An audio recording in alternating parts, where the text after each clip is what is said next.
আজিকালি যদি মোৰ মানুহজনক 1000 টকা বিচাৰো মানুহজনে মোৰ হাতত লাখ টকা গুজি দিয়ে হয়তো আপোনালোকে বিশ্বাস নকৰিব পাৰে কিন্তু আপোনালোকক মই প্ৰমাণ দি আছো চাওক এনেকে দুজোৰমান কাপোৰ চিলাবলৈ আছিলে মই বলো পইচা দিয়াচোন কাপোৰ তিনজোৰমান চিলাবলৈ আছে মানুহজনে একো কৰা নাই মই ভাবিছো দিবনে নিদিয়ে অলপ সময় পিছত মোৰ হাতত কাৰ্ড 3খন উঠাই দিছে মই ভাবিছো যে 3খন কাৰ্ড মোক দি দিছে এটিএম কাৰ্ড 3খন দি দিছে ভাবিছো কিয় 3খন এটিএম কাৰ্ড মোৰ হাতত গুজি দিলে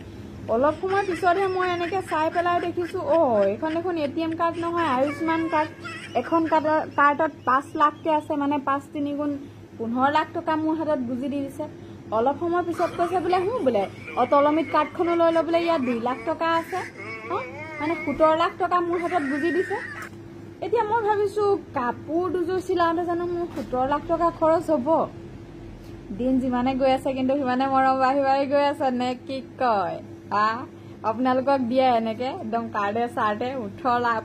17 লাখ টকা দি দিছে ধেমালি পাইছে কমটি মৰম এতিয়া আৰু 3খন পাৰ্ট পাই কি আৰু নাচ